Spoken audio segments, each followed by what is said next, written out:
Hi, this is Richard Burdick, and I have another video for my students. First of all, I want to show you, I've had slightly a sore leg here lately, so what I've done is taken a floor tile, rubber mat, and made this thing that hooks under my belt, and a horn rests on it. It's actually really nice. I can stand up and take a bow, and people don't really notice, especially if you're in the back row of the orchestra.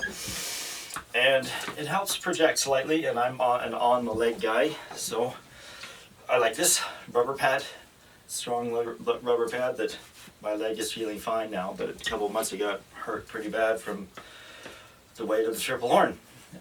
Today we're talking about a couple things based around the most popular horn excerpt ever, the low horn solos or tutti horn section from Shostakovich Fifth Symphony.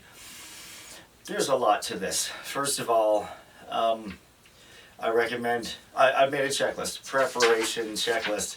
Item number one, listen to the work. Find something you really like about the work. Make it exciting. It's like, I love playing this work because this solo sounds like bombers over Berlin in World War II, and it's just so much fun to play this loud, low stuff, or something like that. Find something you really like about the work. Don't just go into work and say, oh yeah, this is okay. There's something, every piece of music has something amazing about it. It's music, it's wonderful. This low horn solo, it's an old style bass clef.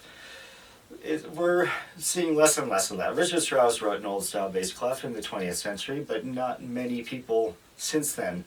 I think the reason is that an E flat horn and a cello can read the same part, cello and bass clef, and E flat horn in treble clef, reading the same part, and it works. And I think that's how we started with the old style, the octave displacement down low. So you need to learn that and check item 2 on the checklist. Check for notes. Make sure you know the notes.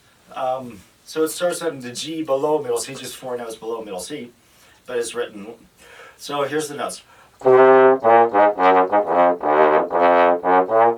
C flat.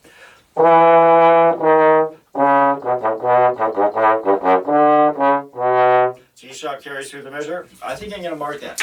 I'm not shy. If I'm worried about a note, G sharp at the beginning of the measure and then G sharp on the 4th beat, I'm going to mark it in my part. So what? Who cares if you see extra little marks? So it's just clean. Okay? C natural now, and then it changes to treble clef.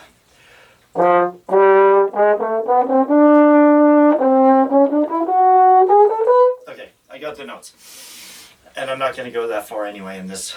Okay, now, the breathing. This is the key, one of the keys. Being able to play loud, low, and having enough air to do it.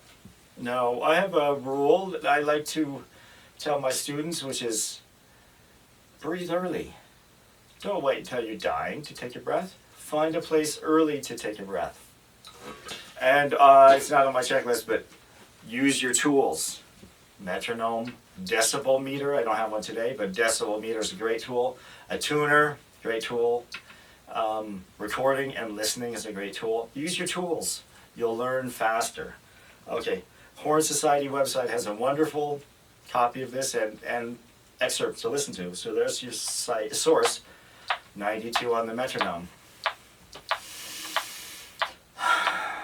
Okay, first thing I'm going to do is, I'm not just going to go here and like, okay, I didn't count that right. I'm going to prepare by 2 bars, especially for an audition. I'm going to exhale for 4 beats, and I'm going to inhale for 4 beats on this one. And then I'm going to breathe early, which means I'm going to breathe after the first note. The first note I'm going to make neutral. So that, yeah, the audition committee's listening, like, oh yeah, that's a good G. And then what's he going to do? They don't even notice you take a quick breath.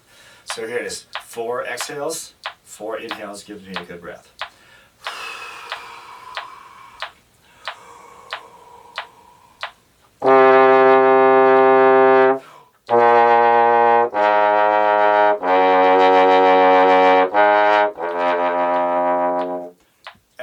shaped it. I shaped the phrase. I'm not just going to go.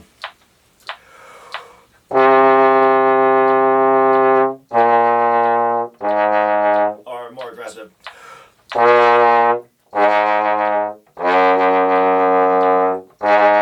That's boring.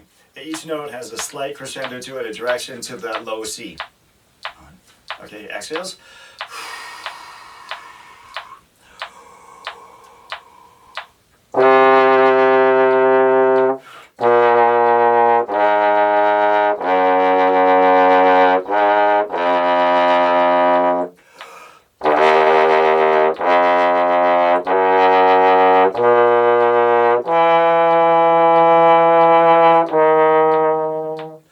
That's the hard one for me because it has the low note, and that's the note I need to work on the most. Okay. The hand cannot be here. I see a lot of people with hand positions. That's fine. Like.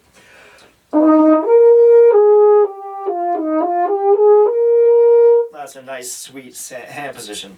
But in the pedal B flat, I'm going to keep my hand in, yes. Hand in. Fingers touching the metal, fingernails touching the metal. But way open.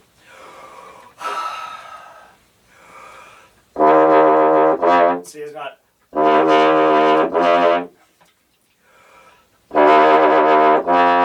See how much difference that makes? Hand open.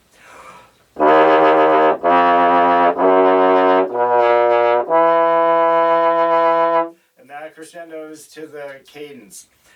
And that's checkpoint 4 or 5 on my checkpoint list. 1 is listen to the work. 2, check for the notes, learn the notes. 3, check the rhythms. Yeah, I put the metronome on. I checked the rhythms. Find the phrases. This is pretty easy because it's like 4-bar phrases, isn't it? Maybe, well, the first 2 are 4 bars. That's what I'm talking about. First 2 phrases, 4-bar phrases. So that's easy. First phrase goes to the last note. Second phrase goes to the last note. That's easy. So there's direction and then a little taper off, even though they're bombers. And then work out the breathing. Yes, we talked about. So the checklist. Listen to the work. Check for notes. Check the rhythms. Find the phrases. Work out the breathing. That's it. Let's try it one more time. I like the metronome on.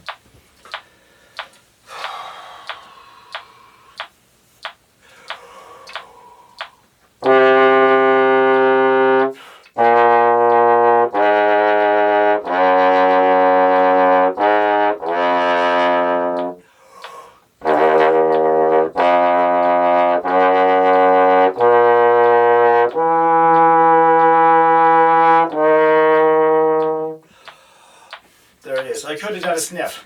Could have done a sniff breath here.